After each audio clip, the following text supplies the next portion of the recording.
He thought giving up his last bus fare to help two shivering twin girls get home was just a simple act of kindness, until their mother stepped out of a golden Rolls-Royce and changed his life forever.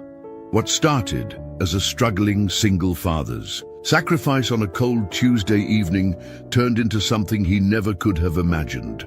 The twins had been waiting at the bus stop for hours, clutching crumpled dollar bills that weren't enough for the ride home.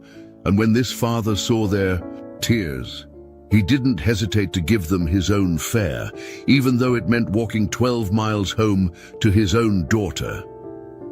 But when that gleaming luxury car pulled up and the elegant woman inside learned what he'd done, the conversation that followed didn't just shock him, it revealed a truth that would transform not only his struggling family's future, but also restore his faith in the unexpected ways the universe rewards genuine kindness.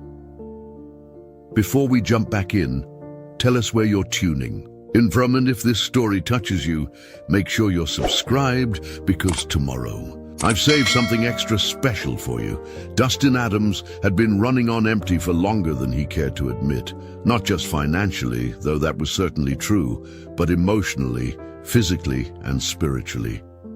At 34, he looked older than his years, with premature lines etched around his eyes from too many sleepless nights and worry-filled days. His hands bore the permanent stains of motor oil and grease, evidence of his work at Riverside Auto Repair, where he'd been employed for the past 6 years as a mechanic. The alarm clock's shrill cry pierced through the thin walls of their cramped apartment at 5:30 a.m. every weekday morning. Dustin would roll out of bed, careful not to wake 8-year-old Luna, who slept in the only bedroom while he took the couch. Their apartment was on the 3rd floor of a converted house in the Millbrook neighborhood, where rent was affordable, but amenities were sparse. The building's elevator had been broken for 3 months, and the landlord showed no signs of fixing it anytime soon. Dustin's morning routine never varied. Coffee first, the cheap instant kind that came in a large container and tasted like disappointment, but provided the caffeine necessary to function. Then he'd check their small refrigerator, mentally calculating what he could pack for Luna's lunch with their dwindling groceries. Usually it was a peanut butter sandwich, an apple if they were lucky, and a juice box from the discount store. By 6:15 a.m., he'd gently shake Luna awake. She was remarkably good-natured for someone roused from sleep so early, inheriting her mother's sunny disposition rather than Dustin's tendency toward anxiety. Luna would get dressed in clothes that were clean, but often too small or slightly worn, hand-me-downs from neighbors or thrift store finds. Dustin did his best to ensure she always looked presentable, even if her wardrobe lacked the trendy items her classmates wore. The walk to Oakwood Elementary took exactly 18 minutes. If they hurried, 25, if Luna was feeling chatty or distracted by something interesting along the way. Dustin cherished these morning walks, even when they were pressed for time. It was often the only uninterrupted conversation he'd have with his daughter all day. Luna would tell him about her dreams, ask questions about everything from why the sky was blue to whether dinosaurs would have liked ice cream, and share her plans for the day ahead. After dropping Luna off, Dustin would catch the number 47 bus to downtown Millbrook, where Sterling Auto Repair sat on the corner of 5th and Main.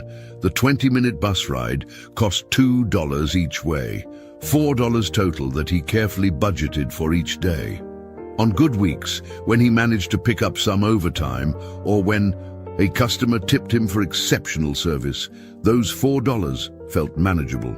On weeks like this one, when Luna's school supplies had cost more than expected and their electricity bill had arrived higher than usual, every dollar felt precious. Sterling Auto Repair wasn't glamorous work, but Dustin took pride in it. He had a natural gift for diagnosing engine problems, an almost intuitive understanding of how machines worked and what they needed to run smoothly. His co-workers respected his skill, and regular customers often requested him specifically. Mr. Sterling, the owner, had hinted more than once that there might be opportunities for advancement, but advancement required certification courses that cost money Dustin simply didn't have. The irony wasn't lost on him that he spent his days fixing other people's cars while he and Luna relied on public transportation. Dustin had owned a vehicle once, a reliable Honda that had belonged to Luna's mother, Sarah. But when Sarah died in a car accident 2 years ago, the medical bills and funeral costs had forced him to sell everything of value, including the car. The insurance payout had covered most of the expenses, but starting over as a single parent had proven more expensive than he'd anticipated. Sarah's absence still echoed through every aspect of their lives. She had been the organized one, the planner, the one who somehow managed to stretch their modest income to cover all their needs with a little left over for small luxuries. Without her, Dustin felt like he was constantly playing catch-up, always, one unexpected expense away from crisis. Evenings were the hardest part of his routine. After the bus ride home, the walk from the stop to their apartment, and the climb up 3 flights of stairs, Dustin would find Luna either at their neighbor Mrs. Chen's apartment, or if Mrs. Chen wasn't available, at the after-school program that cost $30 a week they could barely afford. Luna never complained about the arrangement, but Dustin could see in her eyes that she missed the days when Sarah would be waiting with freshly baked cookies and enthusiasm about homework. Dinner was usually something simple: spaghetti with sauce from a jar, grilled cheese sandwiches, or occasionally a rotisserie chicken from the discount grocery store that would provide meals for several days. They'd eat at their small kitchen table while Luna told him about her day in elaborate detail. She'd describe her friends, her teachers, the games they played at recess, and the books they read in class.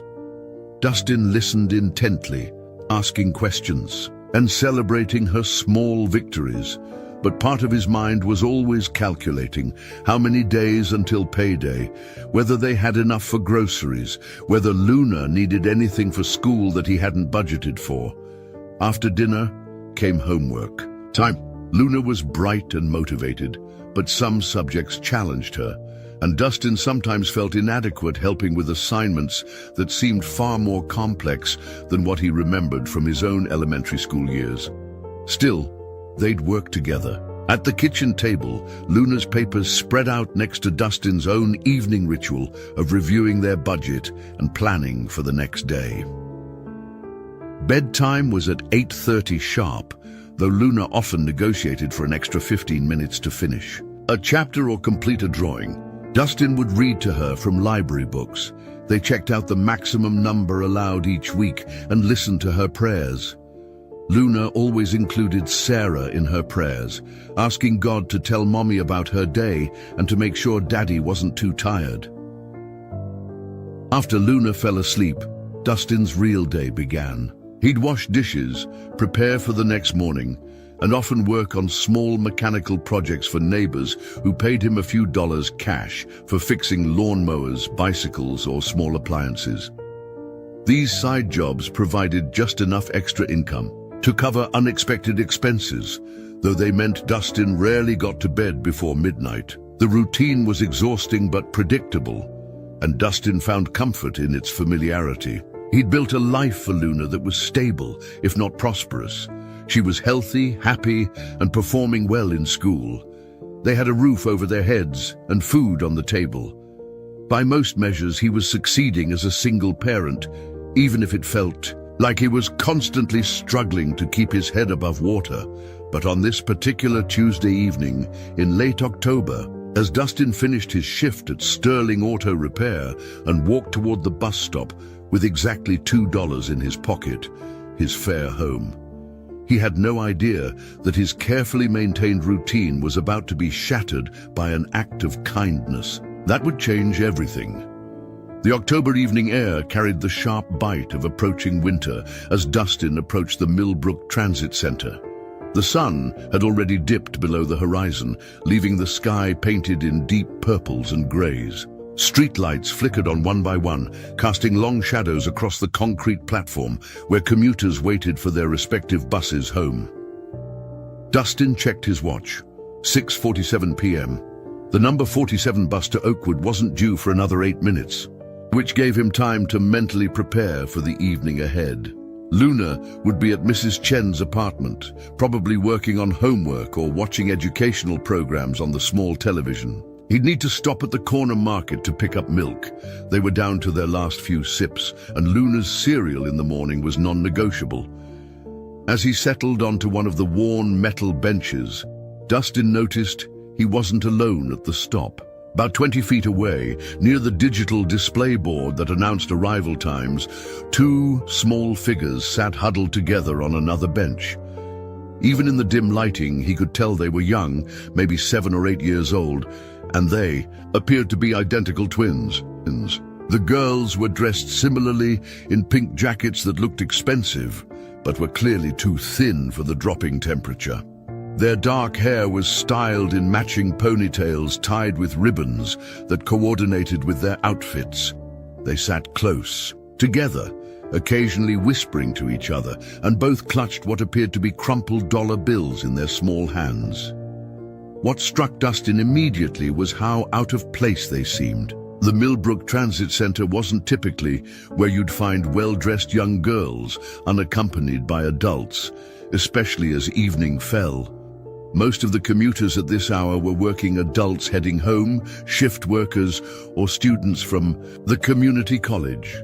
Seeing two little girls alone raised immediate concerns in his mind. Preparing and narrating this story took us a lot of time, so if you are enjoying it, subscribe to our channel. It means a lot to us. Now back to the story. As minutes passed, Dustin found himself glancing over at them repeatedly. The twins seemed to be having an increasingly agitated conversation, their whispers becoming more urgent. One of them, he couldn't tell which from this distance, appeared to be fighting back tears. The other was counting and recounting the money in their hands, her small face creased with worry. Other commuters came and went. The number 23 bus arrived and departed, taking several passengers, but leaving the twins behind. A group of teenagers boarded the express route to the university district. Still, the two girls remained, their anxiety becoming more visible with each passing minute. Dustin felt a familiar tug in his chest. The same protective instinct that made him check on Luna multiple times during the night. The same concern that drove him to walk her to school every morning, even when running late for work. These girls, whoever they were, clearly needed help. He was debating whether to approach them when he overheard fragments of their conversation. The wind carried their voices across the platform, and their whispers had grown loud enough that their words became distinguishable. "We only have $3, one twin said, her voice trembling. "The bus costs $4.50 to get to Rosewood Hills. Maybe if we ask the driver nicely," the other twin suggested, though her tone suggested she didn't really believe this would work. What if he says no? What if we can't get home? Mommy said she'd pick us up at Grandma's house, but Grandma's not answering her phone, and we can't stay there anymore because the nurse said visiting hours are over. Dustin's heart sank as he pieced together their situation. These weren't local girls. Rosewood Hills was an upscale neighborhood on the other side of the city, at least a 45-minute bus ride away. They were stranded, short on money, and apparently had nowhere else to go. The number 47 bus turned the corner, its headlights cutting through the gathering darkness. Dustin stood automatically, his hand reaching for the 2 crumpled dollar bills in his jacket pocket. His own fare. Home. But as the bus approached, he noticed the twins standing as well, approaching the door with obvious hesitation. As passengers began boarding, Dustin watched the twins exchange a look of determination mixed with fear. They stepped up to the bus. A driver, a middle-aged man named Jerry, whom Dustin recognized from his daily commute. "Excuse me, sir," one of the twins said politely, her voice barely audible over the bus's rumbling engine. "We need to get to Rosewood Hills, but we only have $3. Could you please let us ride anyway? Our mommy is waiting for us. Jerry looked down at the two girls with obvious sympathy, but shook his head slowly. I'm sorry, sweethearts, but the fare is $4.50 each. That's $9 total. I wish I could help, but I can't let passengers ride without proper fare. It's against company policy. The twin who had spoken nodded sadly, stepping back from the bus. We understand. Thank you anyway. Dustin watched this exchange with growing distress. The bus driver wasn't being cruel. He was simply following rules that existed for good reasons. But these two little girls were about to be left alone at a transit center as darkness fell, with no way to get home and apparently no one to call for help. Other passengers were boarding around the twins, some casting sympathetic glances, but continuing on their way. In a few moments, the bus would depart, leaving the girls stranded. Dustin could see them huddling together again, and now both were clearly fighting back tears. The decision formed in his mind before he fully realized he was making it.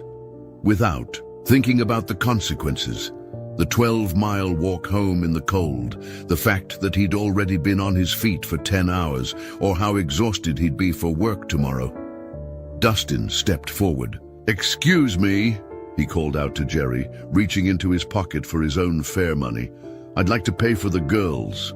The twins turned to look at him with wide, surprised eyes. Jerry paused in collecting tickets from other passengers.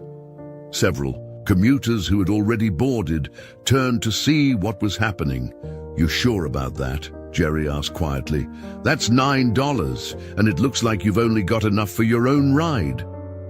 Dustin looked down at the two hopeful faces staring up at him, their relief and gratitude already visible, despite his help being only a possibility, not yet a certainty. In that moment, he thought about Luna, about how he'd want someone to help her if she were ever in a similar situation, about the kind of person Sarah had always encouraged him to be. I'm sure, he said, handing Jerry his $2. Here's what I have toward their fare. Let me see what else I can find. As Dustin began checking his pockets for any additional change, knowing full well he wouldn't find enough, he had no idea that this simple act of kindness was about to set in motion a series of events that would challenge everything he thought. He knew about struggle, generosity, and the unexpected ways the universe sometimes rewards those who give, even when they have little left to give. As Dustin searched through his pockets, desperately hoping to find enough loose change to make up the difference, he became acutely aware of how many people were watching this scene unfold. The bus engine continued its low rumble, and Jerry waited patiently, though Dustin could sense the driver's growing concern about staying on schedule. I've got 73 cents, Dustin announced after checking every pocket twice, his voice carrying a note of frustration. Even combined with his $2, they were still well short of the $9 needed for both girls' fares. One of the twins, the one who had initially spoken to the driver, stepped closer to Dustin. Up close, he could see that her pink jacket, while stylish, had a small tear near the left elbow, and her shoes showed signs of having walked considerable distances recently. Her eyes, large and brown, held a mixture of hope and resignation that seemed far too mature for someone her age. It's okay, mister, she said softly. You don't have to help us. We'll figure something out. But even as she spoke these brave words, Dustin could see her lower lip trembling slightly. Her twin sister stood beside her, clutching their combined $3 so tightly that her knuckles had turned white. No, Dustin said firmly, making a decision that surprised even himself. Jerry, take my $2.73 for their fare. I'll figure out another way home. Jerry's eyebrows rose in surprise. That's still not enough, Dustin. And how are you going to get home? It's got to be 10-12 miles to your neighborhood.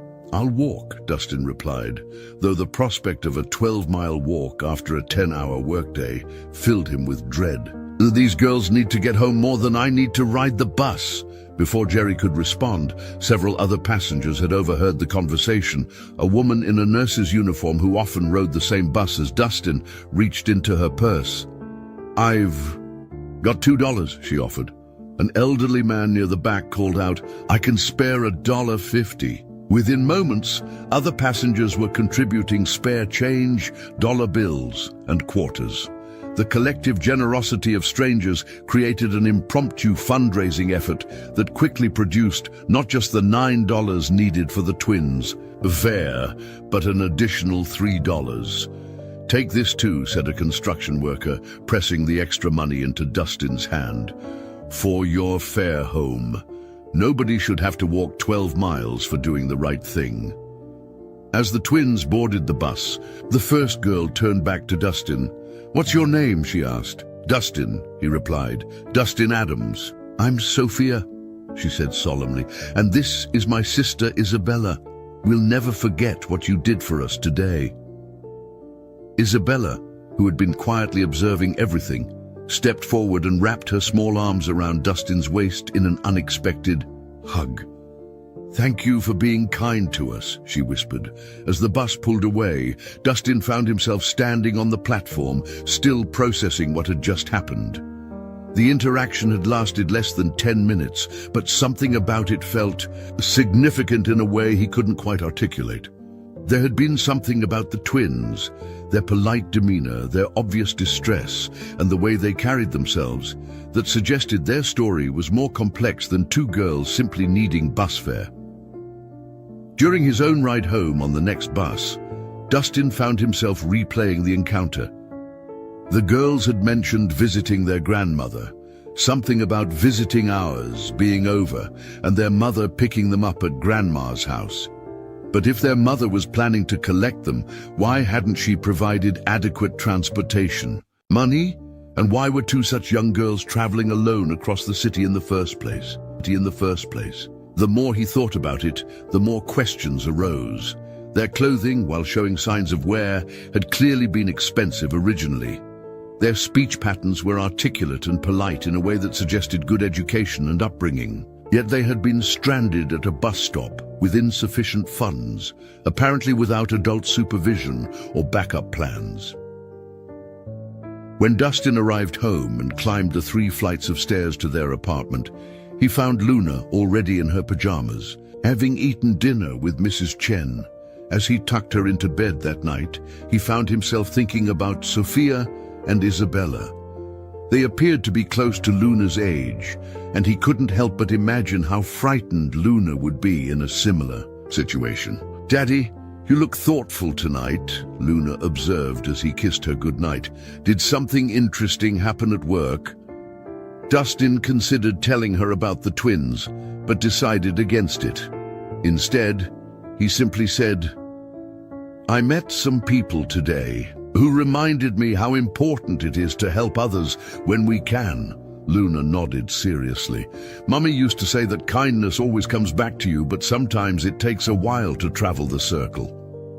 As Dustin settled onto the couch that served as his bed, Sarah's words echoed through Luna's innocent voice. He wondered if the twins had made it home safely, whether their mother had been waiting for them as planned, and if they would remember this evening as just a minor inconvenience or something more significant. He had no way of knowing that across the city, in a mansion in Rosewood Hills, Sophia and Isabella were telling their mother about the kind stranger who had sacrificed his own bus fare to help them get home. Nor could he know that their mother, Amara Scott, was already making inquiries about how to find and properly thank the man who had shown such generosity to her daughters. What Dustin did know, as he drifted off to sleep, was that something about the encounter felt unfinished. There had been a quality to the twins' gratitude that suggested they understood the magnitude of his sacrifice in a way that seemed unusual for girls their age.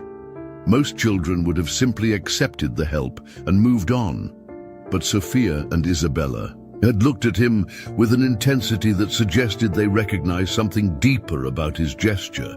As sleep finally claimed him, Dustin had no idea that his simple act of kindness had set in motion a chain of events that would soon bring one of the most unexpected encounters of his life directly to his doorstep. 3 days passed without Dustin giving much thought to the encounter with the twins. Life had a way of pulling his attention back to immediate concerns, Luna's math homework that required more patience than he felt he possessed after long workdays, a customer's car at Sterling Auto Repair that had developed a mysterious rattling sound no one could diagnose, and the persistent worry about their dwindling bank account balance. It was Friday afternoon when the first unusual thing happened. Dustin was under the hood of a 2018 Toyota Camry, wrestling with a stubborn alternator belt, when his phone buzzed with a text message from an unknown number. "Mr. Adams, this is Sophia from the bus stop. My sister Isabella and I wanted to thank you again for helping us. We told our mommy about what you did, and she would like to do something nice for you. Could you please call this number when you have time?" Sophia. Dustin stared at the message for a long moment, wiping grease from his hands with a shop rag. It was unusual enough that the girls had somehow obtained his phone number. He didn't remember giving it to them. But what struck him more was the formal, mature tone of the text. Most 8-year-olds he knew barely managed to send coherent messages, yet this one read like it had been composed by someone much older. He showed the message to his co-worker Jake, who whistled low. "That's either really sweet or really weird. Man, how'd a couple of kids get your number?" "I have no idea," Dustin admitted. "I definitely didn't give it to them. Maybe they got it from the bus company. Sometimes they keep records of passenger information." Dustin considered this explanation, though it seemed unlikely. The bus company wouldn't typically release personal information, especially to minors. Still, he decided to call the number during his lunch break. The phone was answered on the first ring by a woman with a cultured voice and slight accent he couldn't quite place. "Good afternoon. This is Amara Scott speaking." Hello? This is Dustin Adams. I got a text message from Sophia about calling this number." "Mr. Adams." The woman's voice immediately warmed with genuine enthusiasm. "I am so grateful you called. Sophia and Isabella told me about your incredible kindness on Tuesday evening. I understand you gave up your own bus fare to help my daughters get home safely." "It wasn't really anything special," Dustin replied, feeling uncomfortable with the praise. "Any decent person would have done the same thing." "I'm afraid that's not true, Mr. Adams. My daughters waited at that bus stop for nearly an hour before you arrived, and many people passed by without offering assistance. What you did was extraordinary, especially considering you didn't know who they were or anything about our family." Dustin found himself curious about this last comment. "Speaking of which, how did they get my phone number? I don't remember giving it to them." There was a slight pause before Amara responded. "I hope you'll forgive me for this, but I may have used some resources to locate your contact information. When the girls told me what happened, I felt compelled to reach out and express our gratitude properly." "Resources?" Dustin asked, though something in Amara's tone suggested he might not want to know the details. "Mr. Adams, would it be possible for us to meet in person? I'd very much like to thank you properly, and I believe there might be ways I could help you in return. The girls mentioned that you seemed to be heading home from work, and I got the impression that sacrificing your bus fare might have been more significant than you let on." Dustin felt a flush of embarrassment. Had his financial struggles been that obvious to two young girls? "That's really not necessary, Mrs. Scott. I'm just glad they made it home safely. Please," Amara insisted gently. "It would mean a great deal to my daughters to see you again. They've been talking about you constantly since Tuesday. Would you be available this weekend? Perhaps Saturday afternoon?" Against his better judgment, Dustin found himself agreeing to meet. Something about Amara's voice, the sincerity mixed with an underlying quality he couldn't identify, made it difficult to refuse. They arranged to meet at Riverside Park at 2 p.m. on Saturday. After ending the call, Dustin couldn't shake the feeling that there was more to this family than met the eye. The way Amara had obtained his phone number, her mention of resources, and the formal way the twins had expressed themselves all suggested a level of sophistication and means that seemed at odds with two girls being stranded at a bus stop with insufficient fare. That evening, as he helped Luna with her spelling homework, Dustin found himself distracted by questions about the upcoming meeting. Luna noticed his preoccupation immediately. "Daddy, you keep looking at your phone. Are you expecting an important call?" "Not exactly," Dustin replied. "I'm meeting some people tomorrow. The two girls I helped the other day, and their mother." Luna's eyes lit up with interest. "Really? What are they like?" "Well, the girls seem very polite and mature for their age. Their mother sounds educated, wealthy maybe." "Are they nice?" "They seem to be. Their mother wants to thank me for helping them, but I get the feeling there's something she's not telling me." Luna considered this seriously. "Mommy used to say that sometimes grown-ups have complicated reasons for simple things. Maybe their mommy just wants to be sure you know how grateful they are." As always, Luna's wisdom surprised him. "You might be right, sweetheart." Saturday afternoon arrived grey and cool, with the kind of overcast sky that suggested rain might arrive at any moment. Dustin arrived at Riverside Park a few minutes early, choosing a bench near the playground where he could easily spot the family when they arrived.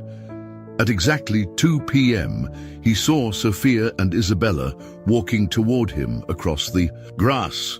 But what stopped him cold was the vehicle they had emerged from. Parked at the curb, gleaming even under the cloudy sky, was a Rolls-Royce Phantom in an unusual golden color that seemed to catch and reflect every available ray of light.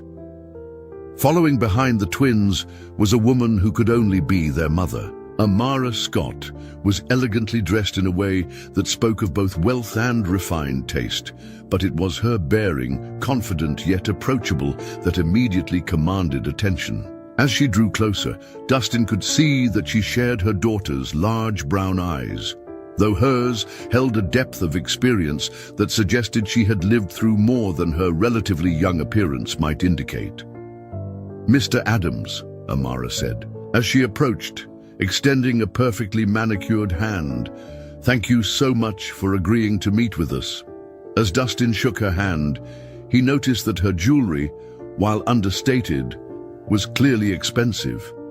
Everything about Amara Scott suggested significant wealth, which made the twins' situation on Tuesday evening even more puzzling. "Please call me Dustin," he replied, still trying to process the disconnect between this obviously affluent family and two girls who had been stranded without adequate bus fare. "Dustin," Amara repeated with a smile. "I hope you don't mind, but I took the liberty of bringing some coffee and pastries. I thought we might have quite a bit to discuss. As they settled onto the park bench, with Sophia and Isabella flanking their mother, Dustin found himself facing questions he hadn't even known he should ask. But one thing was becoming increasingly clear. This was no ordinary family, and Tuesday evening's encounter had been far more significant than he had initially realized.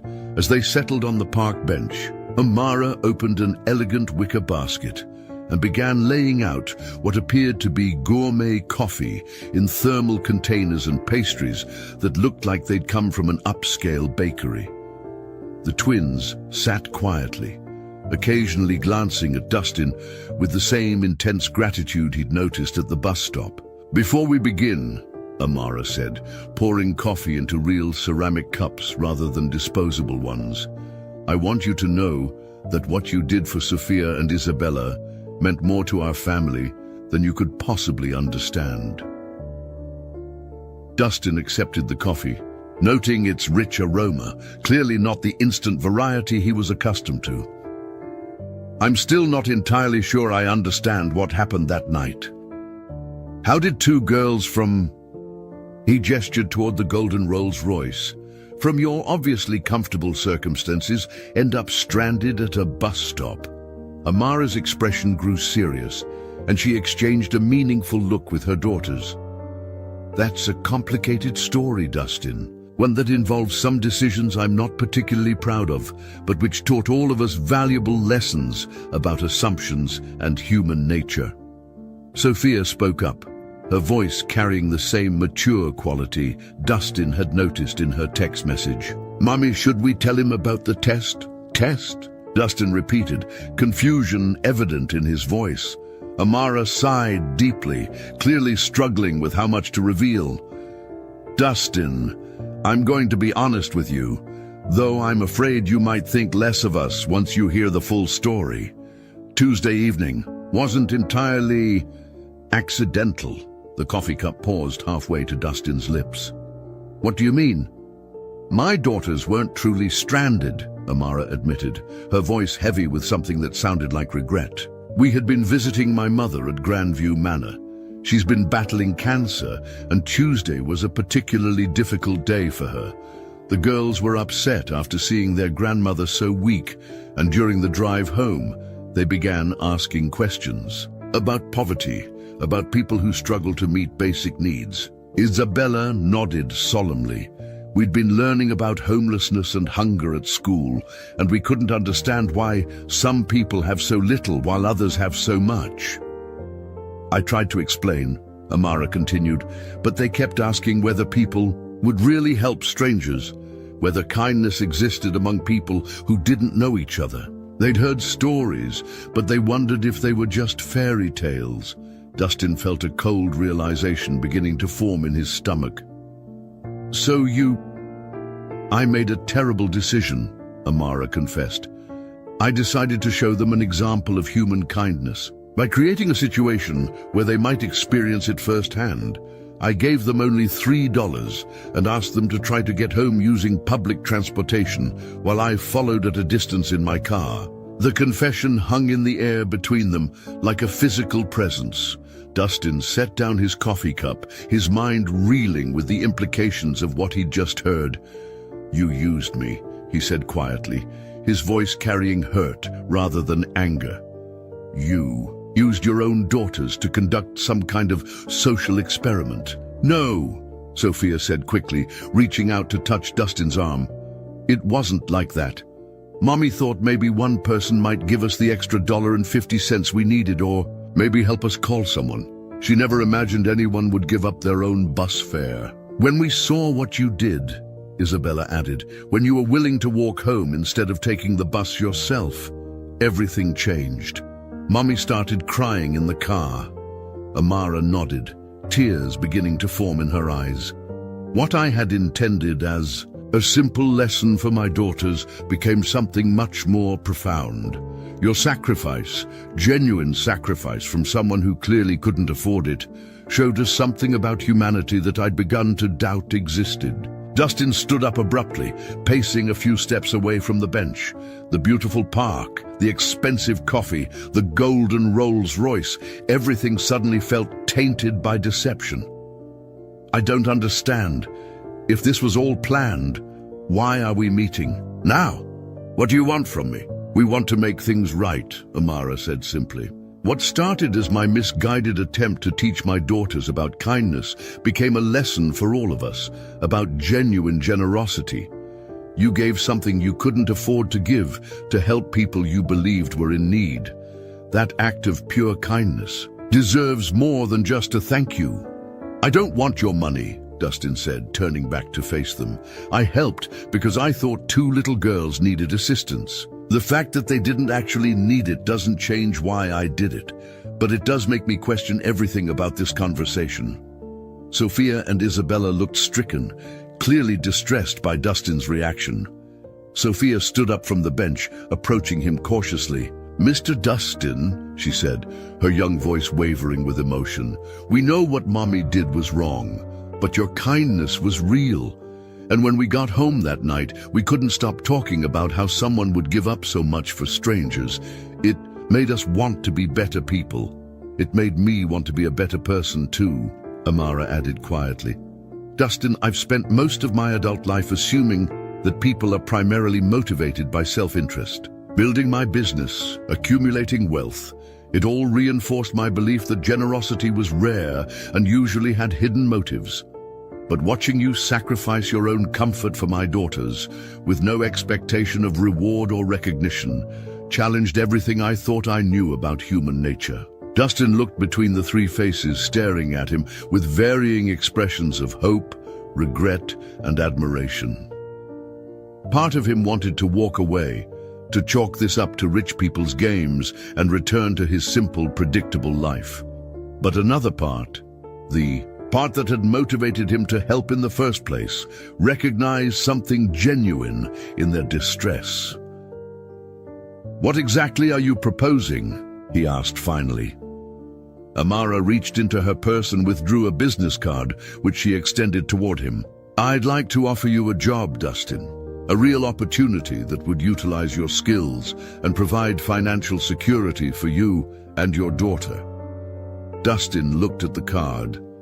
Scott Enterprises, Amara Scott, CEO. The address listed was in the most prestigious business district downtown. "What kind of job?" he asked warily. "I own a network of luxury car dealerships across 3 states, Amara explained. "Our flagship location needs a master mechanic who can work on high-end vehicles, Rolls-Royce, Bentley, Maserati, Ferrari. The position comes with full benefits, a signing bonus, and a salary that would be more than double what you're currently earning." The offer hung in the air between them, too good to be true, yet apparently genuine. Dustin found himself caught between gratitude for the opportunity and suspicion about the motives behind it. As he studied the business card, he had no idea that this moment of decision would become the pivot point around which his entire future would turn. The business card felt impossibly heavy in Dustin's hands as he stared at the elegant embossed lettering. Scott Enterprises was a name he recognized. Their luxury dealerships were featured regularly in the business section of the local newspaper, and their distinctive gold and black advertising could be seen on billboards throughout the city's upscale districts. "This is real?" he asked, looking up at Amara with a mixture of disbelief and caution. "Completely real," she confirmed. "I've been looking for someone with your particular skill set for months, finding qualified mechanics who can work on ultra-luxury vehicles is surprisingly difficult. Most technicians specialize in common makes and models." Dustin thought about his current position at Sterling Auto Repair, where he worked primarily on domestic vehicles and aging imports. The idea of working on cars worth more than most people's houses was both thrilling and intimidating. "How do you know I'm qualified for something like that?" he asked. "You've never seen my work." Amara smiled slightly. "After Tuesday evening, I may have done some research on you. I spoke with your current supervisor, Mr. Sterling, who had nothing but praise for your diagnostic abilities and work ethic. I also contacted several of your regular customers, who described you as the most honest and skilled mechanic they'd ever worked with." The realization that Amara had been investigating him should have felt invasive, but instead Dustin found himself impressed by her thoroughness. It suggested this offer wasn't just an impulse driven by guilt, but a genuine business and proposition. "Mr. Sterling knows about this?" Dustin asked. "I explained that I was considering offering you a position and asked if he could speak to your character and abilities. He was very complimentary, though he did mention that losing you would be a significant setback for his business." Dustin felt a pang of guilt about potentially leaving Sterling Auto Repair. Mr. Sterling had given him a chance when he was newly widowed and struggling to establish himself as a single parent. The shop had become more than just a workplace. It was where he'd learned to rebuild his confidence and find purpose after Sarah's death. "I'd need time to think about this," Dustin said carefully. "And I'd want to visit your facility, meet the team, understand exactly what would be expected of me. Of course, Amara replied. In fact, I'd insist on it. This decision shouldn't be made lightly by either of us. What would you say to visiting our main location Monday morning? You could shadow our current lead technician, see the equipment we work with, and get a feel for the environment. Isabella, who had been quietly listening to the conversation, suddenly spoke up. Will Mr. Dustin bring his daughter to see the cars? I bet she'd like the pretty ones. The mention of Luna brought Dustin back to his primary concern. This job would provide better opportunities for my daughter. Significantly better, Amara confirmed. The position includes full family health coverage, a retirement plan with company matching, paid vacation time, and educational assistance benefits that would help with your daughter's future college expenses. These benefits sounded almost too good to be true. Dustin's current job provided basic health insurance with a high deductible, no retirement benefits, and the kind of financial uncertainty that kept him awake at night, worrying about unexpected expenses. There's something else, Amara continued, her tone becoming more personal. The girls have been asking if they could meet your daughter. They're very curious about the man who would sacrifice so much for strangers, and they'd like to understand what kind of family produces such generous people. Dustin considered this request. Luna's natural curiosity and social nature meant she'd probably enjoy meeting Sophia and Isabella, but he was still processing the complex emotions surrounding this entire situation. Let me talk to Luna about it, he said. She's very mature for her age, but I want to be honest with her about how we met and what this opportunity might mean for our family. As they began packing up the coffee service, Sophia approached Dustin with a small wrapped package. We made something for you, she said shyly, to remember Tuesday, but also to say thank you for showing us what real kindness looks like. Dustin unwrapped the package to find a handcrafted photo frame made from what appeared to be expensive wood, with "Acts of kindness change everything" carved along the bottom in elegant script. Inside was a photo that took his breath away. It showed him at the bus stop, captured from a distance, as he handed money to the bus driver while the twins looked up at him with obvious gratitude. "When did you take this?" he asked, studying the image. "Mommy took it from the car," Isabella explained. She said she wanted to remember the moment when someone proved that good people really exist. The photo was beautifully composed and professionally printed, clearly the work of expensive equipment and skilled processing. But what struck Dustin most was how the image captured something he hadn't been aware of in the moment. The expressions on all three faces told a story of genuine human connection that transcended the circumstances that had brought them together. That evening, Dustin sat at their small kitchen table with Luna, the photo frame positioned between them, as he explained the situation as honestly as he could. He told her about helping the twins, about discovering that their mother was wealthy and had been conducting a test, and about the job offer that could change their lives. Luna listened intently, asking thoughtful questions and studying the photograph with the serious expression she wore when processing important information. "So they weren't really in trouble," she said finally, "but you helped them anyway because you thought they were." "That's right. And now their mommy wants to help us because she was impressed by your kindness." "Essentially, yes." Luna was quiet for several minutes, tracing the carved words on the frame with her finger. "Daddy, do you think mommy would approve of this job?" The question caught Dustin off guard. Luna rarely brought up Sarah directly, though her mother's influence was evident in many of Luna's observations and values. "I think," Dustin said carefully, "that your mommy would want us to make decisions based on what's best for our family and what aligns with our values. What do you think about it?"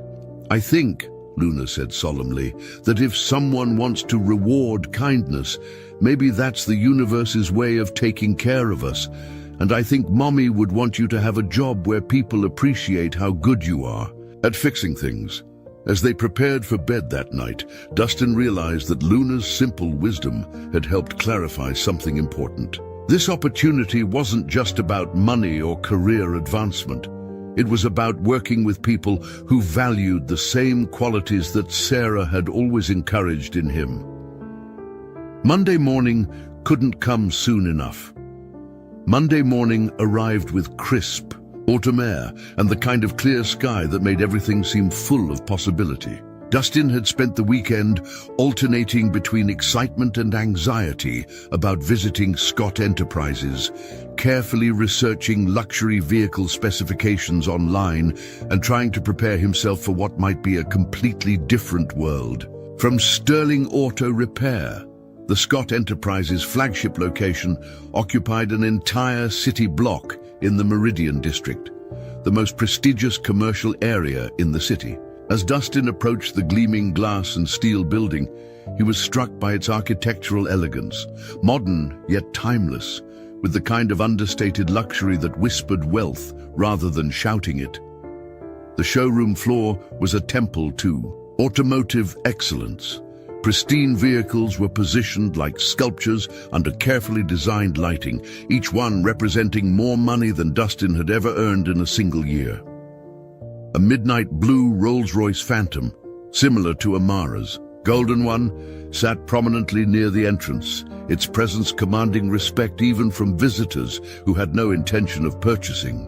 "Mr. Adams?" A woman approached from behind a reception desk that appeared to be carved from a single piece of dark wood.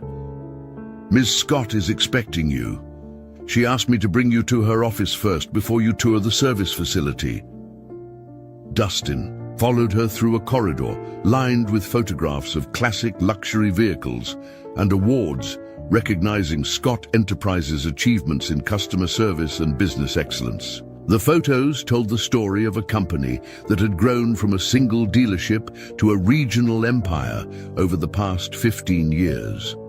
Amara's office was on the third floor, with floor-to-ceiling windows that provided a panoramic view of the city. The key space was elegantly appointed but felt functional rather than ostentatious, the office of someone who worked seriously rather than someone who simply owned things. "Dustin," Amara said, rising from behind a desk where she'd been reviewing what appeared to be financial reports.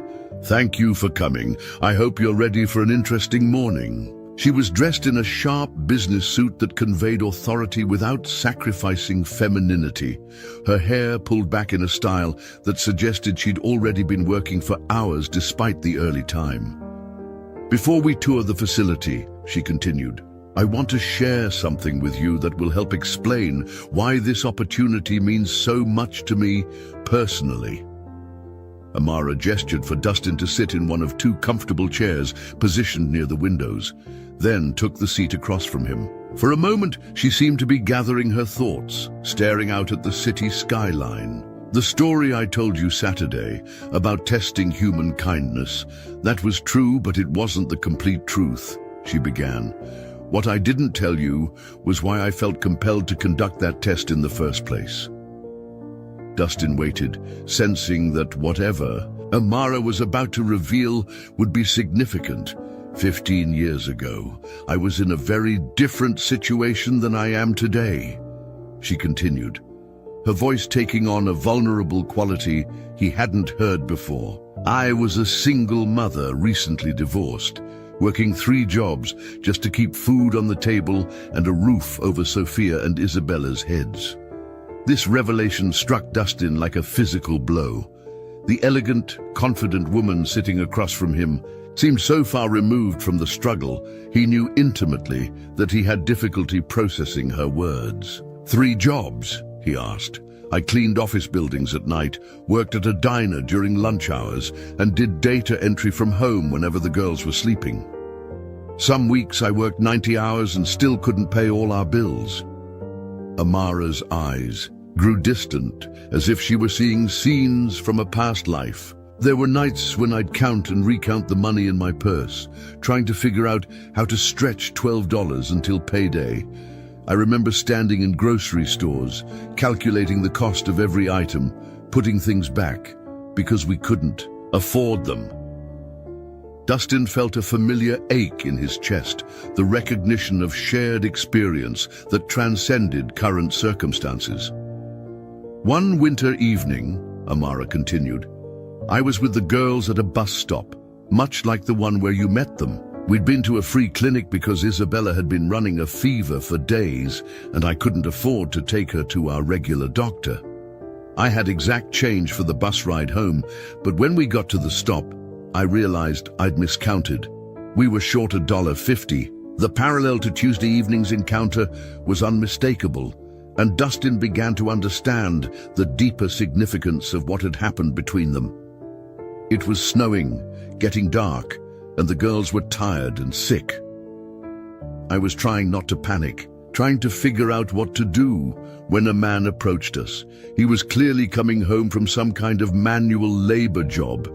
His clothes were dirty, he looked exhausted, and I could tell he didn't have much money. Amara paused, her voice becoming thick with emotion.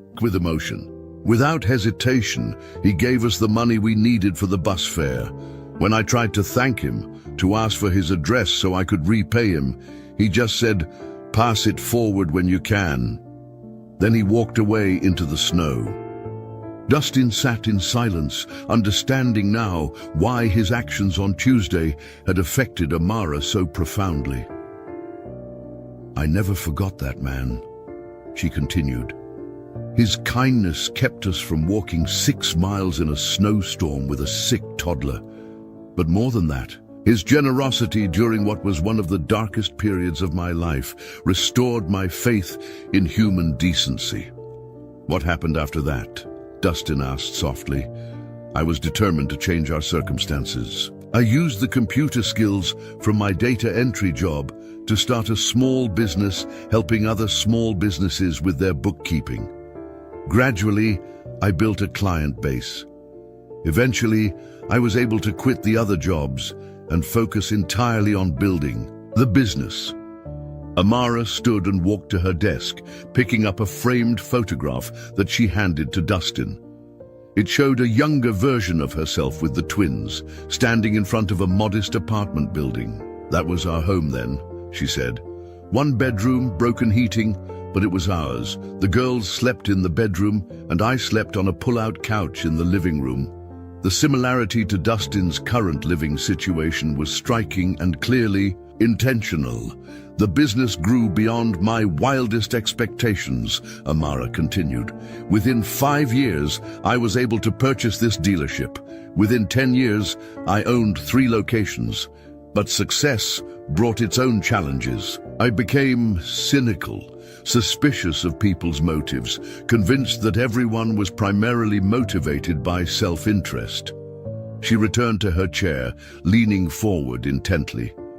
"When the girls started asking questions about poverty and kindness, I realized they'd become exactly the kind of person who would have walked past us that night 15 years ago. Wealth had insulated me from the daily struggles that teach us compassion, so the test was my attempt to show them that genuine kindness still existed, while also testing my own beliefs about human nature. I expected someone might help with $1 or $2. I never imagined anyone would make the kind of sacrifice that stranger made for us so many years ago." Amara's eyes filled with tears. "When you gave up your bus fare for my daughters, you became that stranger for me all over again. You reminded me of who I used to be and who I want to be again." The revelation hung between them, transforming everything Dustin thought he understood about the past week's events. This wasn't just about a job opportunity or even about rewarding kindness. It was about one person's attempt to reconnect with their own humanity. "The position I'm offering you," Amara said quietly, "isn't charity. It's an investment in the kind of person I want working for this company. Someone who understands that real wealth isn't about what you have, but about what you're willing to give when it matters most." As Dustin processed this revelation, he realized that accepting this job wouldn't just change his financial circumstances. It would make him part of a story that had been unfolding for 15 years. A story about how kindness travels in circles, touching lives across time and circumstance in ways that seem almost impossibly perfect. The tour of Scott Enterprises' service facility left Dustin speechless.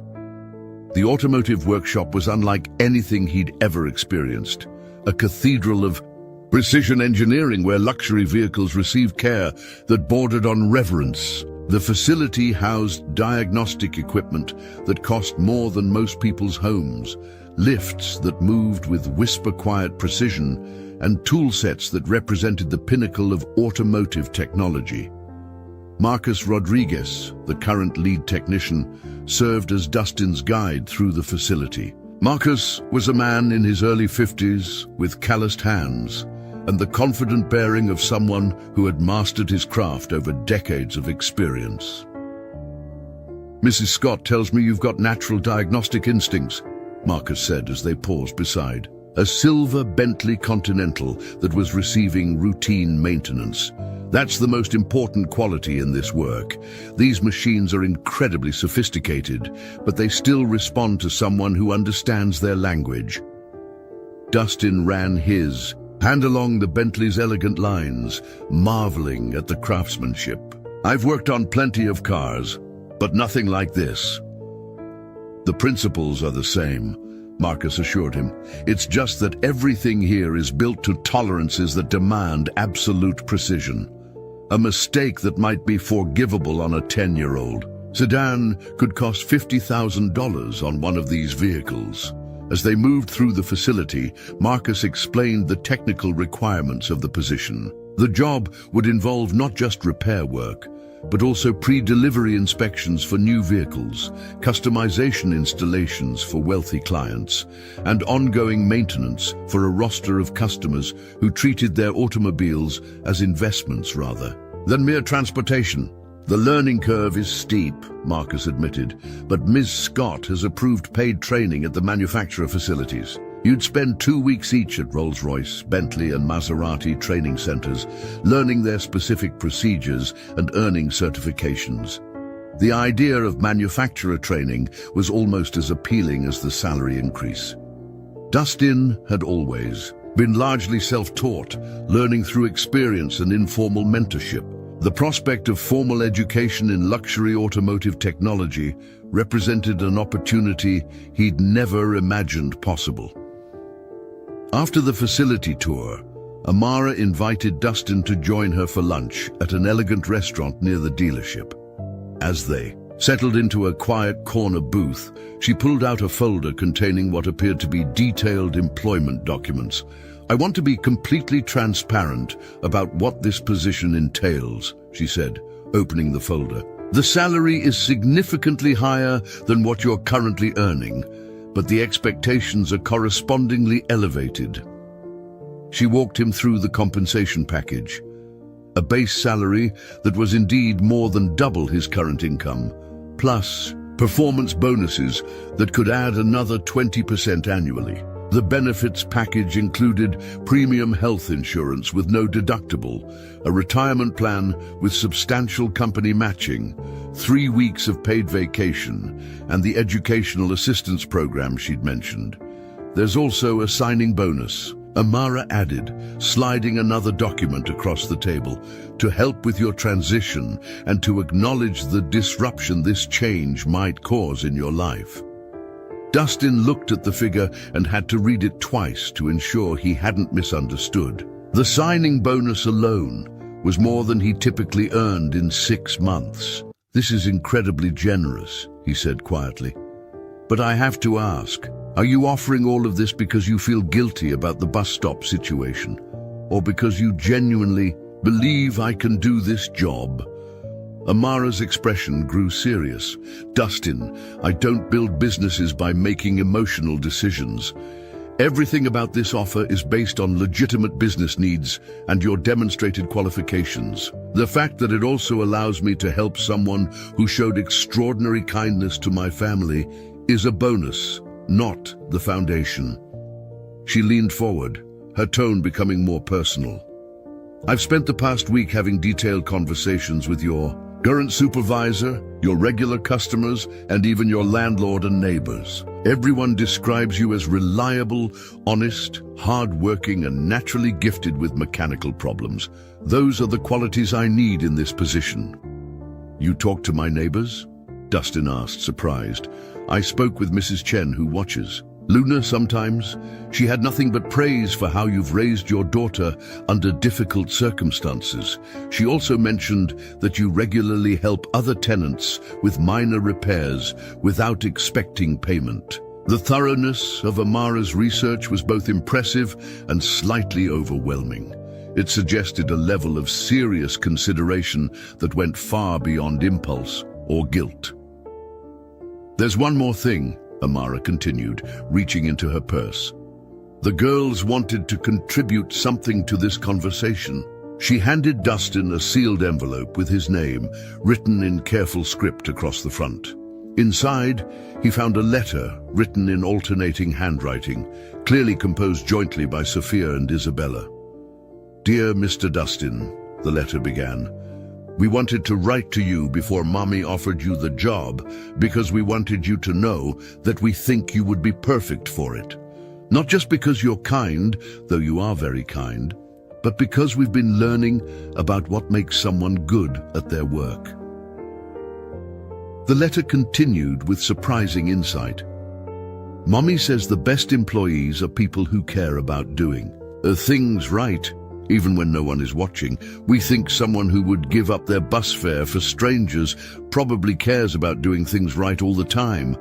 We also think your daughter Luna is very lucky to have a daddy who thinks about other people's feelings, and we hope we can be friends with both of you. The letter concluded, we promise we weren't testing you anymore after that first night. Everything since then has been real friendship and real gratitude. We hope you will come work with Mommy because she needs more people around her who remember what it's like to worry about bus fare. Love, Sophia and Isabella. Dustin folded the letter carefully, unexpectedly moved by the children's earnest words.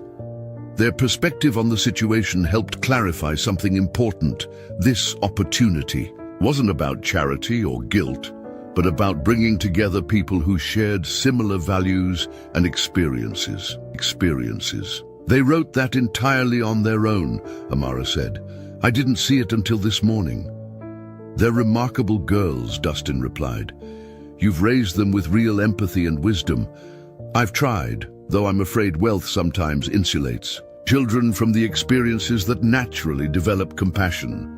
Meeting you reminded all of us about the importance of staying connected to what really matters. As they finished lunch, Amara outlined the timeline for a potential transition. She was willing to give him a week to make his decision, and if he chose to accept, she'd work with Mr. Sterling to ensure a smooth departure that wouldn't leave his current employer in a difficult position. Take time to discuss this with Luna, she urged. This decision affects both of you, and children often have insights that adults miss. That evening, Dustin spread the employment documents across their kitchen table, while Luna worked on homework beside him. As she completed her math problems, she occasionally glanced at the papers with curious interest. Is that the job stuff? She asked when she finished her assignments. It is. What do you think I should do? Luna considered the question with her characteristic seriousness. I think, she said finally, that sometimes when good things happen, we're supposed to say yes instead of worrying about whether we deserve them. Her simple wisdom cut straight to the heart of his hesitation. Dustin realized he'd been so focused on analyzing the opportunity for hidden catches or ulterior motives that he'd lost sight of the fundamental question. Was this good for his family? As he tucked Luna into bed that night, she asked one more question that helped crystallize his decision. Daddy, if you take this job, will you be able to help other people the way that man helped Sophia and Isabella's mommy? What do you mean? Well, If we don't have to worry about money so much, you'll have more to give away when someone needs help, right? Once again, Luna's perspective revealed something profound about the opportunity before them. Financial security wouldn't just improve their own lives, it would enable them to be the kind of people who could help others without sacrifice. As Dustin fell asleep that night, he realized his decision had already been made. Tuesday morning, Dustin called Amara's office before his shift at Sterling Auto Repair began. His hands were slightly unsteady as he dialed, not from nervousness about the decision, but from the magnitude of what accepting this position would mean for his and Luna's future. Ms. Scott's office. This is Jennifer speaking. This is Dustin. Adams, could I speak with Ms. Scott, please? She's expecting my call.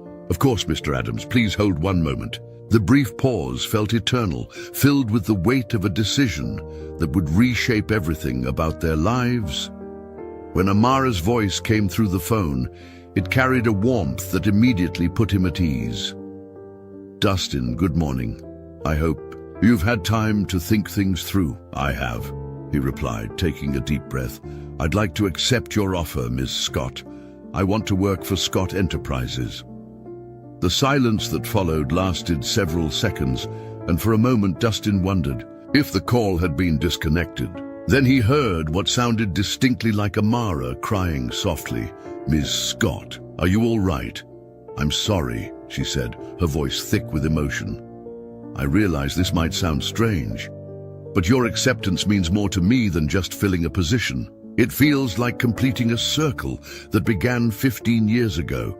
They spent the next 20 minutes discussing practical details. Amara insisted on meeting with Mr. Sterling personally to ensure Dustin's departure didn't create hardship for Sterling Auto Repair. She offered to provide transition assistance, including temporary contract work for any specialized repairs that might arise before Mr. Sterling could hire and train a replacement. I don't want your kindness to inadvertently cause problems for someone who's been good to you, she explained. Mr. Sterling gave you an opportunity when you needed it most. I respect that kind of loyalty. Dustin's conversation with Mr. Sterling later that morning proved to be both easier and more emotional than he'd anticipated. His boss listened to the offer details with the pragmatic interest of someone who understood both business opportunities and employee needs. Son, Mr. Sterling said after hearing the full story, this isn't just a job change. This is a life transformation.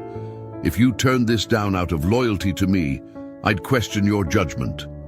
The older man stood from behind his cluttered desk and walked to the window overlooking the shop floor where Dustin had spent the past 6 years learning, growing, and rebuilding his confidence after Sarah's death. You came to me broken, Mr. Sterling continued, his voice gentle but firm. Lost your wife, struggling with a little girl to raise, barely keeping your head above water. I gave you a job, but you gave this place something more valuable: integrity, skill, and the kind of work ethic that made my customers trust us. He turned back to face Dustin. Now someone's offering you a chance to use those same qualities in a position that'll provide real security for your family. Any boss worth his salt would celebrate that, not resent it. That afternoon, Mr. Sterling called an impromptu shop meeting. The mechanics gathered around Dustin's primary work bay, where a 2015 Ford Explorer sat with its hood open, the last repair he'd complete at Sterling Auto. Most of you know Dustin's situation, Mr. Sterling began. Single dad, been working here 6 years. Does the best diagnostic work I've seen in 30 years of business. Well, he's been offered a position with Scott Enterprises that's going to change his family's life. Jake, Dustin's closest co-worker, let out a low whistle. Scott Enterprises? That's the big leagues, man. Those guys work on cars worth more than my house. Exactly, Mr. Sterling continued. It's the kind of opportunity that doesn't come along often, and Dustin's earned it through pure hard work and character. What happened next surprised Dustin completely. Carlos, the shop's oldest mechanic, stepped forward with an envelope. We took up a collection, Carlos said gruffly, clearly uncomfortable with sentiment, but determined to express it anyway. Nothing, Benzi. Just something to help with your transition. Maybe buy some new work clothes that don't have our shop's logo on them. Dustin opened the envelope to find nearly $400 in cash, clearly contributions from every employee in the shop, including the office staff and even the part-time porter who swept floors and organized inventory. You guys didn't need to do this, Dustin said, his voice breaking slightly. Yeah, we did, replied Maria, the shop's office manager. You've helped every one of us at some point. Covered shifts when we were sick, stayed late to finish jobs when we had family emergencies, never asked for anything in return. This is our way of saying we're proud of you. The emotional weight of the moment overwhelmed Dustin. These people had become more than co-workers over the past 6 years. They'd been his extended family during the most difficult period of his life. Their support and celebration of his success revealed something beautiful about human nature that paralleled the kindness he'd shown to Sophia and Isabella. That evening, Dustin and Luna visited Mrs. Chen to share their news. Their elderly neighbor listened to the story with the kind of focused attention she typically reserved for her afternoon soap operas, occasionally asking clarifying questions or making appreciative sounds. This is what I call karma, Mrs. Chen declared, when Dustin finished explaining. You put kindness into the universe. Universe sends kindness back to you. Maybe not immediately, maybe not in the way you expect, but it always comes back. Luna, who had been quietly processing the magnitude of the changes ahead, suddenly asked, Mrs. Chen, will you visit us in our new apartment? New apartment, Dustin asked, realizing they hadn't yet discussed the practical implications of his increased income. Well, Luna said logically, if Daddy's making more money, we can probably afford a place where you don't have to sleep on the couch anymore. Mrs. Chen smiled broadly. Smart girl, but I hope you don't move too far away. I've gotten used to having you both around. We won't abandon you, Dustin assured her. You've been too important to us. Over the weekend, Amara arranged for Dustin to visit the Scott Enterprises training facility, where he'd begin his manufacturer certifications the following month. She also invited him and Luna to dinner at her home, suggesting it was time for the girls to meet and for both families to celebrate this new beginning properly. Amara's house was exactly what Dustin had expected. Elegant without being ostentatious, spacious without feeling cold, decorated with the kind of thoughtful touches that suggested genuine appreciation for beauty rather than mere display of wealth. What he hadn't expected was how naturally Luna fit into the environment, immediately engaging with Sophia and Isabella as if they'd been friends for years rather than meeting for the first time. Your daddy is going to work with cars that cost more than most people's houses, Sophia explained to Luna as they explored the Scott family's game room. That's a lot of responsibility, Luna replied seriously, but Daddy's really good at fixing things.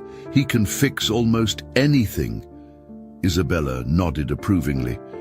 Mommy says the people who take care of expensive cars have to be extra careful and extra honest. She says your daddy is both of those things. As the evening progressed, Dustin found himself in conversation with Amara about plans for the future that extended beyond just his employment. She spoke about establishing a foundation focused on helping working single parents achieve financial stability, describing it as a way to honor the stranger who had helped her family 15 years earlier. I've been thinking about this for years, she explained, as they watched their daughters play together in the backyard. But I never found the right inspiration or the right perspective. Meeting you reminded me that I'm in a position to be that stranger for other people, to provide the kind of help that changes trajectories rather than just addressing immediate needs. What would something like that look like? Dustin asked, intrigued by the concept. Scholarships for trade school certifications, small business loans with favorable terms, emergency assistance funds for people facing temporary crises. The kind of support that helps people build sustainable improvements rather than just survive day to day. The conversation revealed another layer to their developing relationship. This wasn't just about an employer and employee, or even about two families brought together by circumstance. It was about shared values and complementary perspectives that could create something meaningful for their community. As they prepared to leave that evening, Luna approached Amara with the kind of directness that children often bring to important questions. "Ms. Amara," she said solemnly, "are you going to be like family to us now?" Amara knelt to Luna's eye level, her expression soft with affection. "Would you like that, Luna?" "I think so," Luna replied. "Daddy and I don't have very much family, and Sophia and Isabella seem like they'd be good sisters."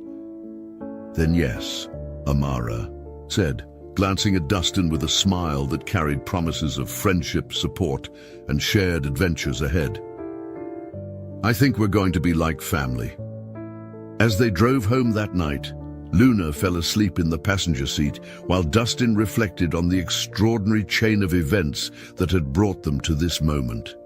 2 weeks ago, he'd been a struggling single father whose biggest concern was stretching their grocery budget until payday. Now he was embarking on a career that would provide not just financial security, but genuine professional fulfillment, while building relationships that promised to enrich their lives in ways that had nothing to do with money.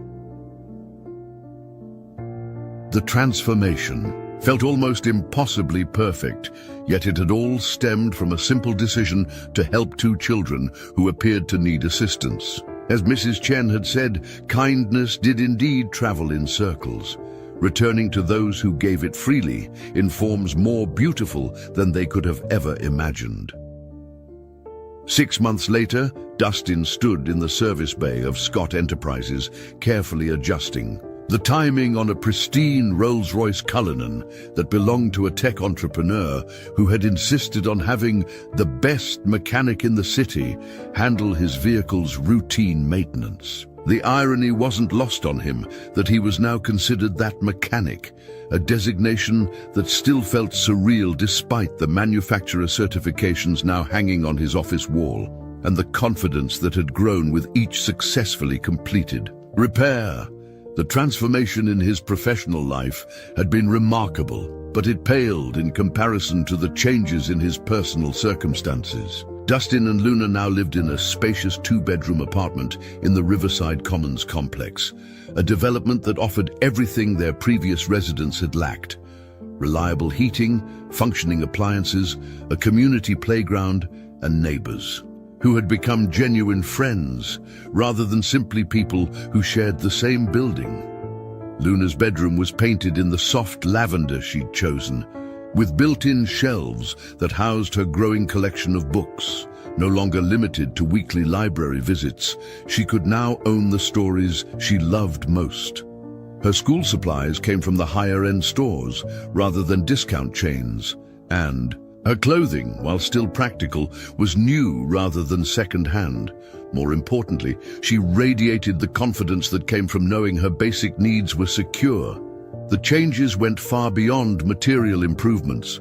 Dustin's relationship with work had been transformed from a daily struggle to make ends meet into genuine professional satisfaction. Each day brought new challenges that engaged his problem-solving abilities, and the respect he'd earned from clients and colleagues had restored his sense of professional pride.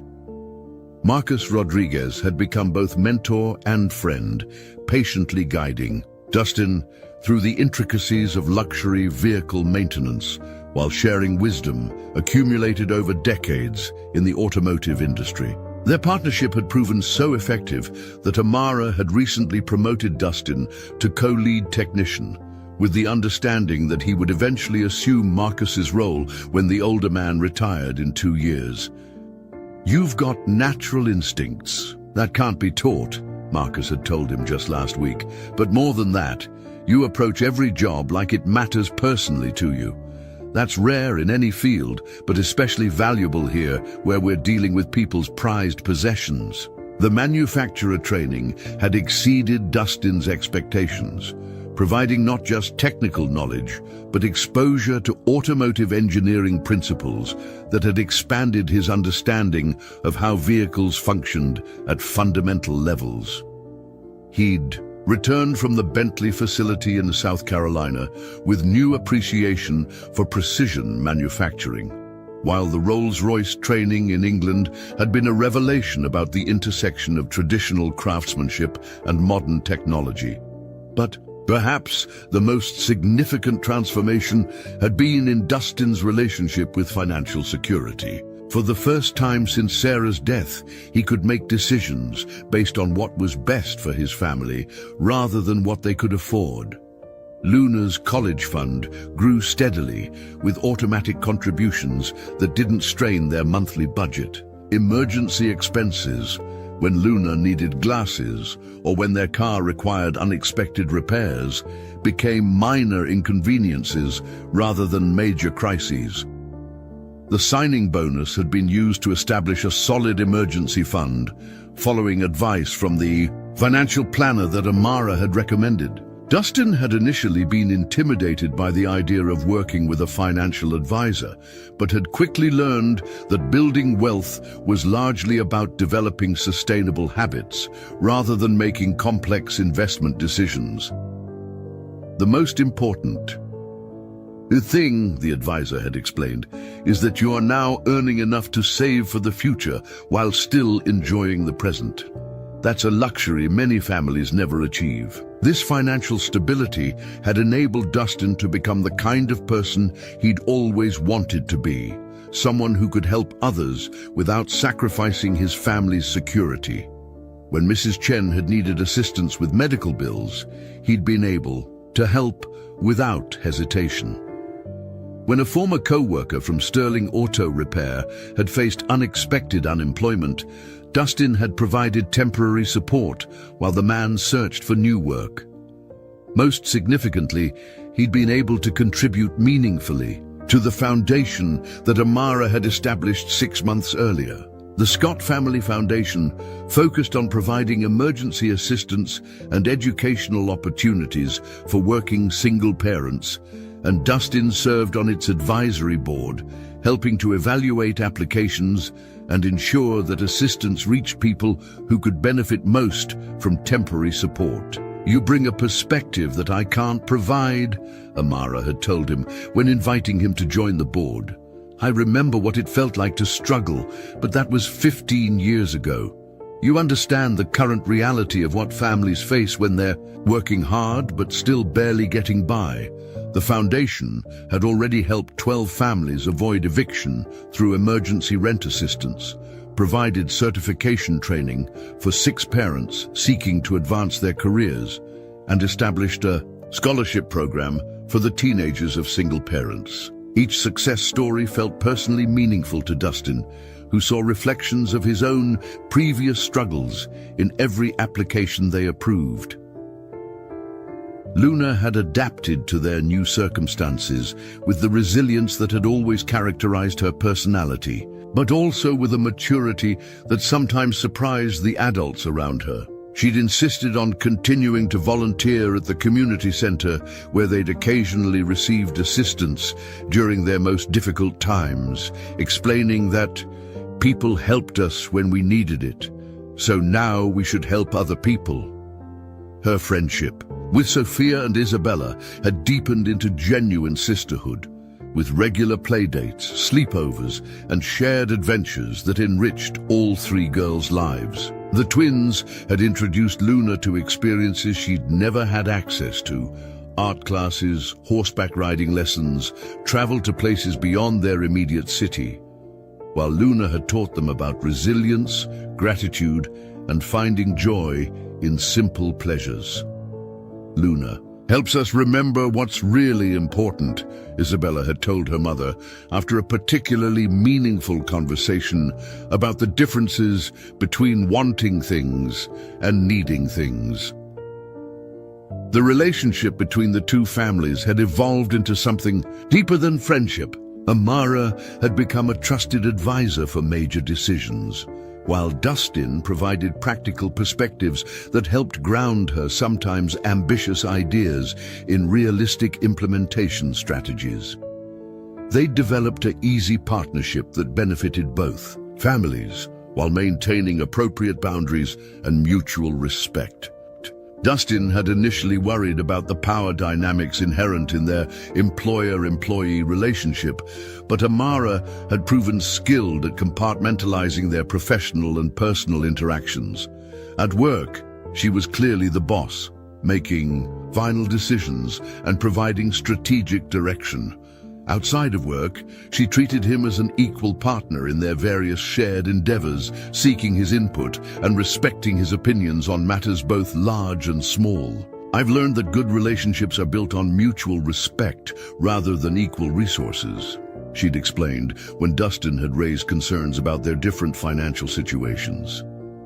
You contribute things to our friendship that have nothing to do with money, perspective, authenticity, and the kind of grounded wisdom that comes from overcoming real challenges. The impact on Luna's education had been particularly meaningful.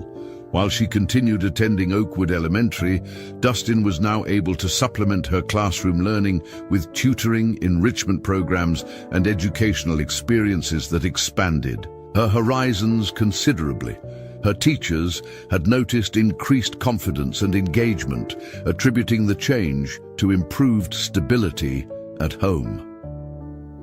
Luna seems much more relaxed this year, her teacher had mentioned during a recent parent conference. She's always been bright, but now she participates more actively in class discussions and seems willing to take academic risks. It's wonderful to see. The change in Luna's stress levels had been remarkable. She no longer worried about whether they could afford school supplies or whether unexpected expenses might force them to move again. This security had freed her to focus on learning, friendship, and the normal concerns of childhood, rather than the adult worries that had sometimes shadowed her earlier years. On a crisp Saturday morning in early spring, exactly 8 months after the bus stop encounter that had changed everything, Dustin found himself back at Riverside Park with Amara and all 3 girls. They'd come to participate in the Foundation's first annual Kindness Circle event, a community gathering designed to celebrate acts of generosity and encourage ongoing community support. Families who had received assistance from the Foundation shared their stories alongside volunteers who had provided help, creating a network of people connected by shared experiences and mutual support. The event had drawn nearly 200 participants, representing a cross-section of the community that might never have interacted under other circumstances. "This is what I envisioned when we started the Foundation," Amara said as they watched Luna, Sophia, and Isabella organizing games for younger children, not just providing help, but creating connections between people who can support each other going forward. Dustin nodded, observing how naturally the children moved between different family groups, including kids they'd just met in their activities, without regard for differences in background or circumstances. "They don't see the things that make adults hesitant to connect," he observed. "Maybe that's what we need to learn from them," Amara replied. As the afternoon progressed, Dustin found himself in conversations with other Foundation beneficiaries. A single mother who'd used emergency assistance to avoid eviction while completing nursing school. A father who'd received scholarship support for automotive certification training. A grandmother raising her grandchildren who'd been connected with community resources that had stabilized their situation. Each story reinforced his understanding of how relatively small interventions could create dramatic improvements in families' trajectories. The woman who'd avoided eviction was now working as a registered nurse, earning enough to provide stability for her 2 sons. The father with automotive training had found employment that paid nearly double his previous wage.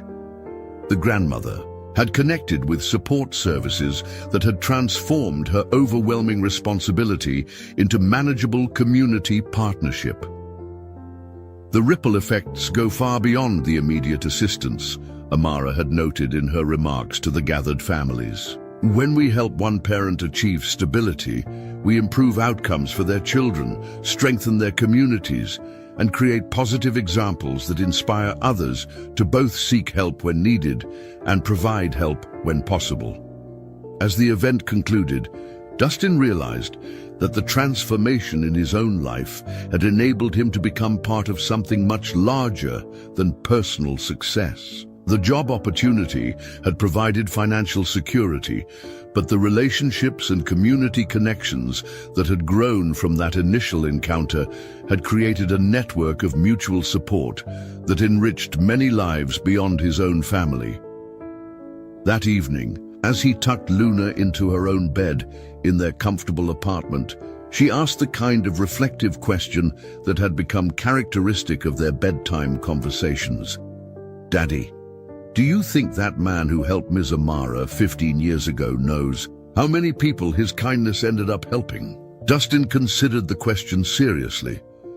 "I don't think he could have imagined it, sweetheart. When we help someone, we usually can't see all the ways that kindness might spread. Like when you helped Sophia and Isabella, you couldn't know that. Ms. Amara would start the foundation that's helped all those other families." Exactly. That's why it's important to help when we can, even when we can't see the bigger picture. Luna was quiet for a moment, then said, "I want to remember that when I grow up. That even small kindnesses can become big things if we let them." As Dustin turned off her bedroom light and settled in his own room, a luxury he still appreciated every night, he reflected on the extraordinary chain of events that had brought them to this point. The decision to give up his bus fare had been spontaneous, motivated by immediate compassion rather than any expectation of future reward.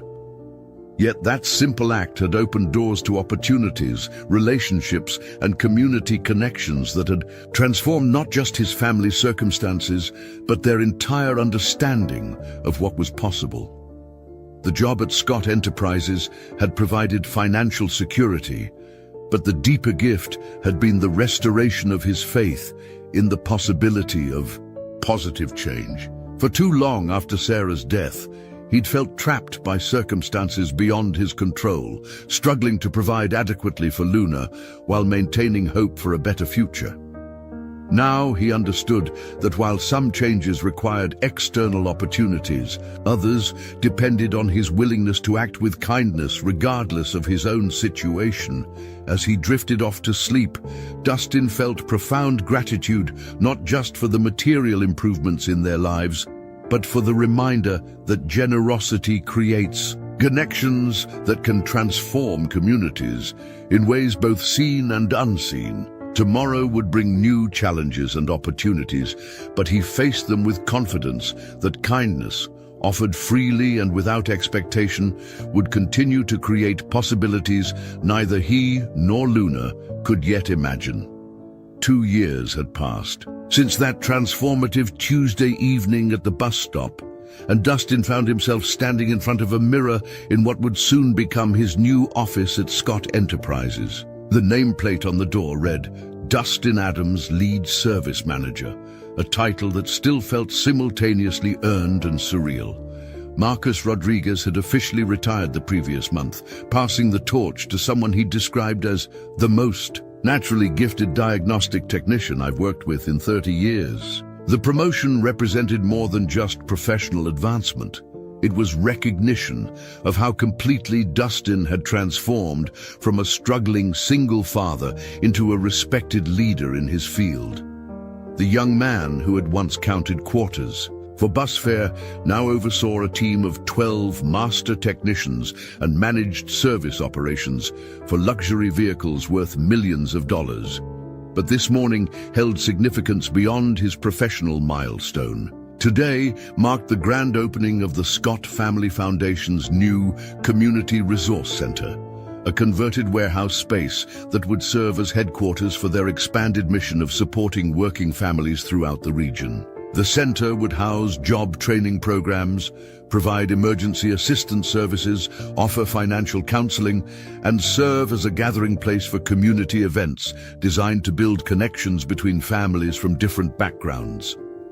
Dustin had played a central role in designing the center's programs, drawing from his own experiences to ensure that assistance would be provided with dignity and respect for the intelligence and capabilities of those seeking help. The goal wasn't charity, but rather investment in people who needed temporary support to achieve sustainable improvements in their circumstances.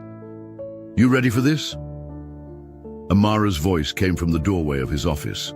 She was dressed in the elegant but approachable style that had become her signature for foundation events, professional enough to command respect, but warm enough to make people feel comfortable approaching her. "As ready as I'll ever be," Dustin replied, straightening his tie.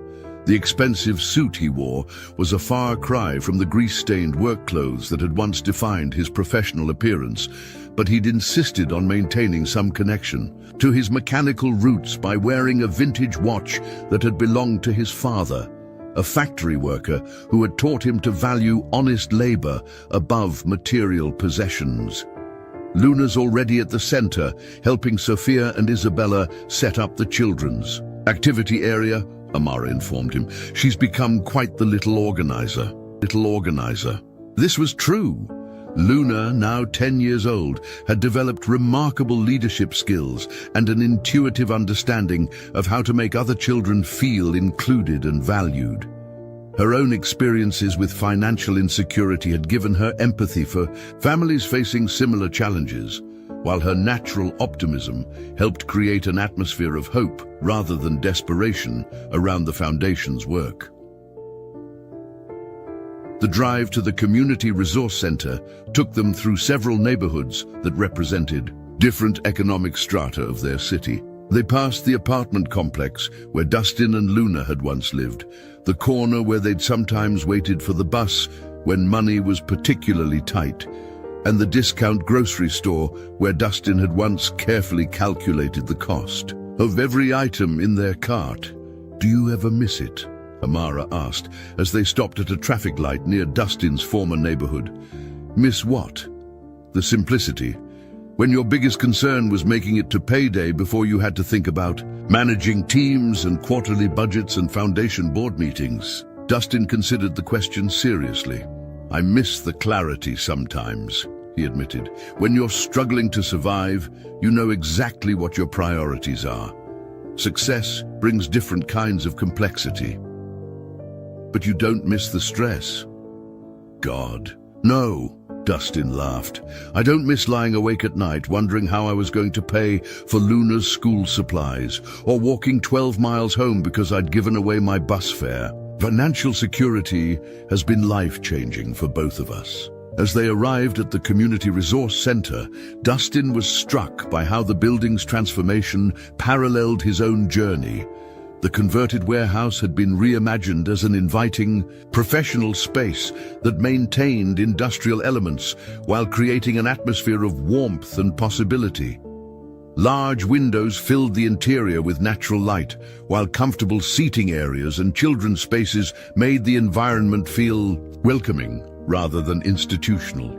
The opening ceremony had drawn an impressive crowd. Local politicians, business leaders, and community organizers mingled with families who had received assistance from the foundation, creating exactly the kind of cross-economic dialogue that Amara had envisioned when establishing the organization. Dustin spotted Mrs. Chen near the refreshment table, wearing her best dress and looking slightly overwhelmed by the elegant crowd. Despite their improved circumstances, he and Luna had maintained their relationship with their former neighbor, visiting regularly and ensuring she had transportation to medical appointments.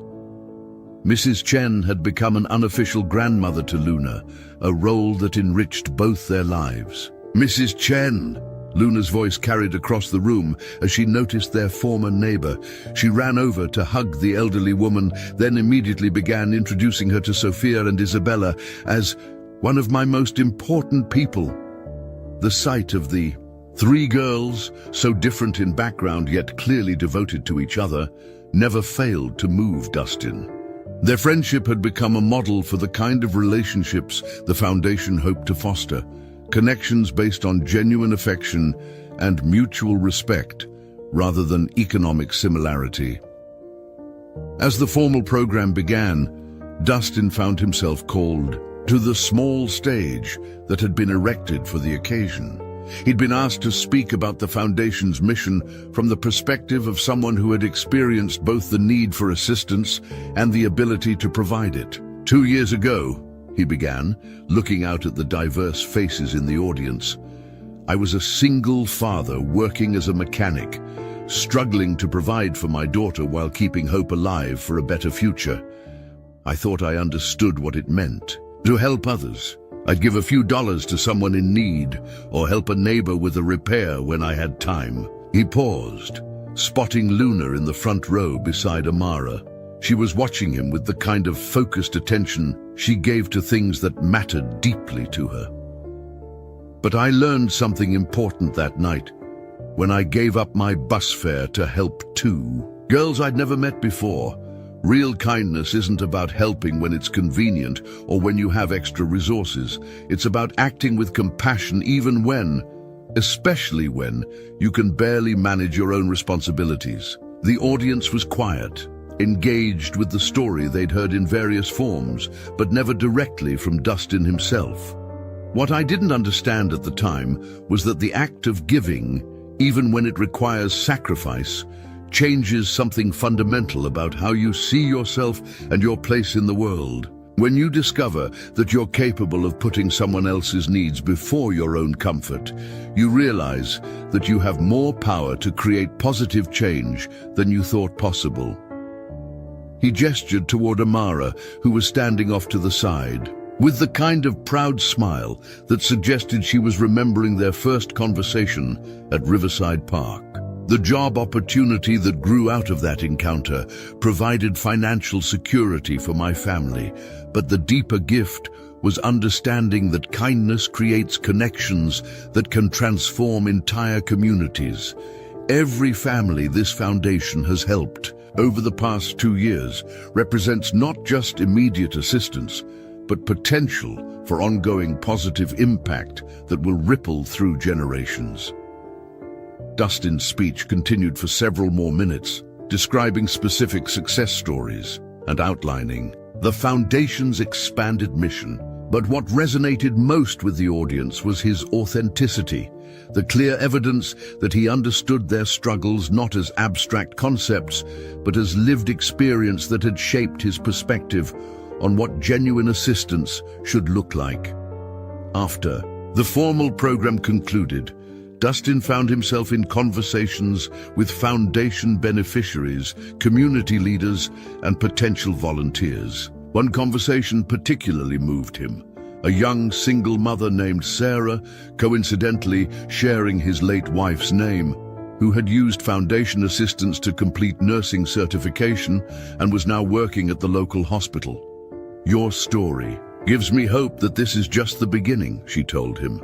That maybe someday I'll be in a position to help other families the way you've helped mine. I'm certain you will be, Dustin replied, meaning it completely. The Foundation doesn't just provide assistance, it creates a network of people who understand the importance of supporting each other. As the afternoon progressed, Dustin noticed Luna organizing an impromptu game that included children from several different families. She had inherited her mother's natural ability to bring people together, but had added her own understanding of how to include those who might feel left out or uncertain about their place in a group. She's remarkable, Amara observed, joining Dustin in watching the children play. You've raised her with such a strong sense of empathy and leadership. She's had good teachers, Dustin replied, glancing at Sophia and Isabella, who were helping facilitate Luna's game. Your daughters have shown her what it looks like to use privilege responsibly. They've learned as much from her as she has from them. Probably more. As the event wound down, Dustin found himself reflecting on the extraordinary journey that had brought them to this moment.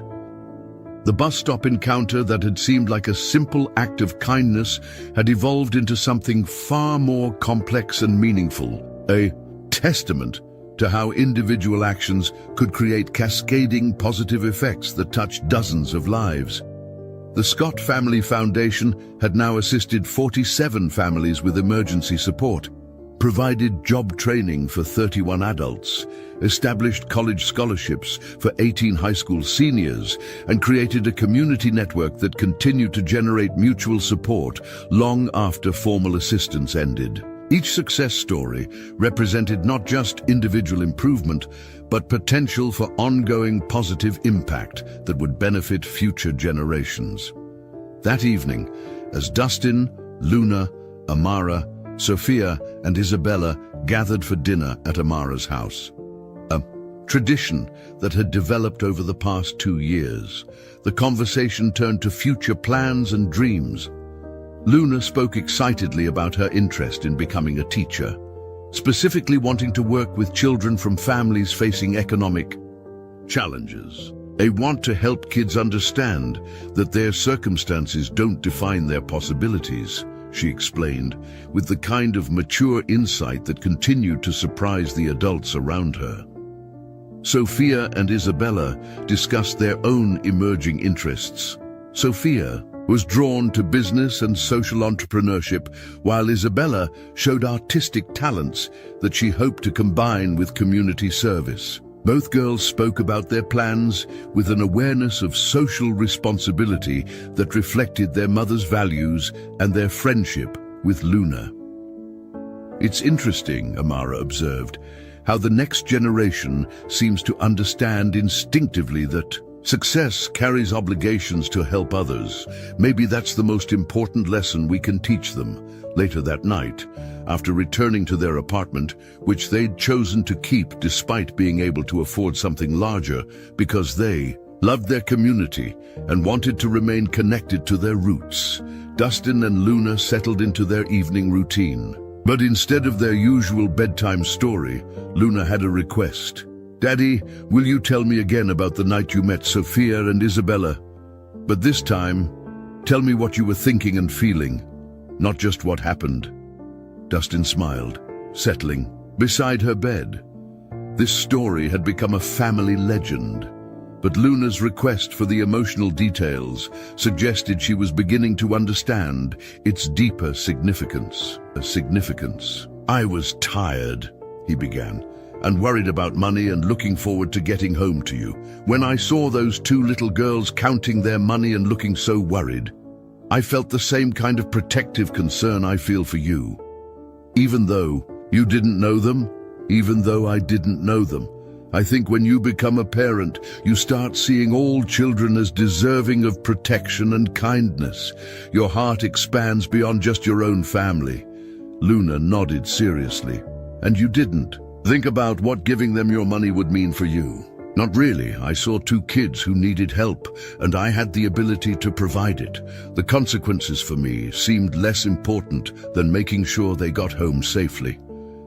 "That's what I want to remember," Luna said quietly.